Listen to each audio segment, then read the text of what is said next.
Ma lecture est issue du passage de l'Évangile de Saint Luc au chapitre 2 et au verset 6. Et pendant qu'ils étaient là, le temps où Marie devait accoucher arriva, et elle enfanta son fils premier-né. Elle l'emmaillota et le coucha dans une crèche, parce qu'il n'y avait pas de place pour eux dans l'hôtellerie. Il y avait dans cette même contrée des bergers qui passaient dans les champs les veilles de la nuit pour garder leurs troupeaux. Un ange du Seigneur leur apparut, et la gloire du Seigneur resplendit autour d'eux. Ils furent saisis d'une grande crainte. Mais l'ange leur dit, « Soyez sans crainte, car je vous annonce la bonne nouvelle d'une grande, immense joie qui sera pour le monde entier, pour tout le peuple. Aujourd'hui, dans la ville de David, il vous est né un sauveur, qui est le Christ, le Messie, le Seigneur. Et ceci sera pour vous un signe. Vous trouverez un nouveau-né emmailloté et couché dans une crèche. » Et soudain, il se joignit à l'ange une multitude de l'armée céleste, d'anges, qui louaient Dieu et disaient « Gloire à Dieu dans les lieux très hauts, paix, bénédiction, bonheur sur la terre, parmi les hommes de bonne volonté, acceptés, approuvés de Dieu. » Et lorsque les anges se furent éloignés d'eux vers le ciel, s'en retournèrent, les bergers se dirent les uns aux autres, « Allons donc jusqu'à Bethléem et voyons ce qui est arrivé, ce que le Seigneur nous a révélé et nous a fait connaître. » Ils y allèrent en hâte et trouvèrent Marie, Joseph et le nouveau-né dans la crèche.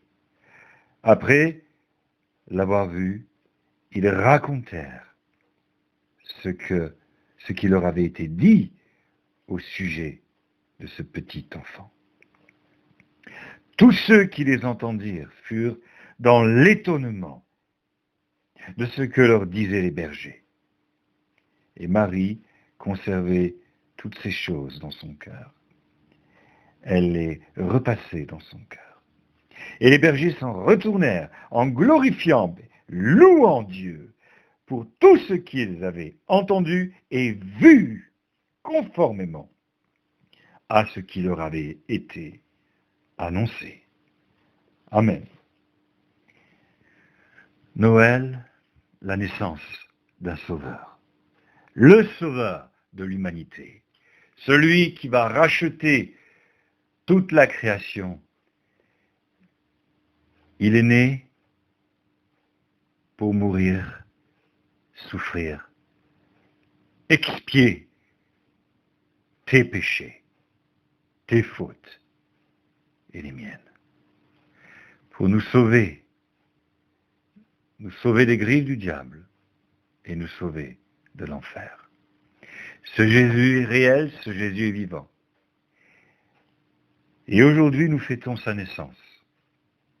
Et nous savons qu'il n'est pas né en décembre. Nous sommes à peu près sûrs de cela. La période serait plutôt en avril, quelque chose comme ça. Mais qu'importe. Culturellement, nous avons choisi ce jour, un jour pour nous souvenir qu'il est venu donner sa vie. Il est né dans la paille. Il n'y avait pas de place pour lui. Est-ce que Jésus a de la place? Est-ce qu'il y a de la place pour lui dans ton cœur? Est-ce qu'il y a de la place pour Jésus dans ta maison? Vas-tu prendre le temps de lui dire merci ce soir, de lever la voix, de citer un passage de la Bible et de dire merci Seigneur d'être venu nous sauver. Merci. D'honorer sa naissance, d'honorer son anniversaire.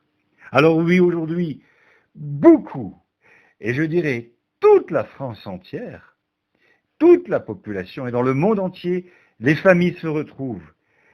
Et certaines ne sont pas croyantes, mais Dieu va quand même les bénir et leur donner à manger, remplir leur bouche et leur estomac de nourriture et de bonnes choses. Ils vont vivre du bonheur. Dieu les aime.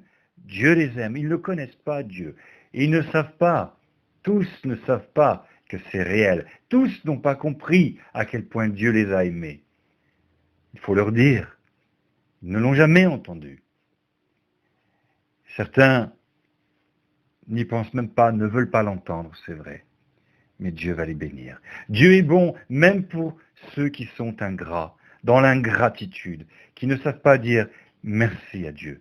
Mais pas toi, pas vous. Toi, tu vas lui dire merci. Toi, tu seras dans la gratitude.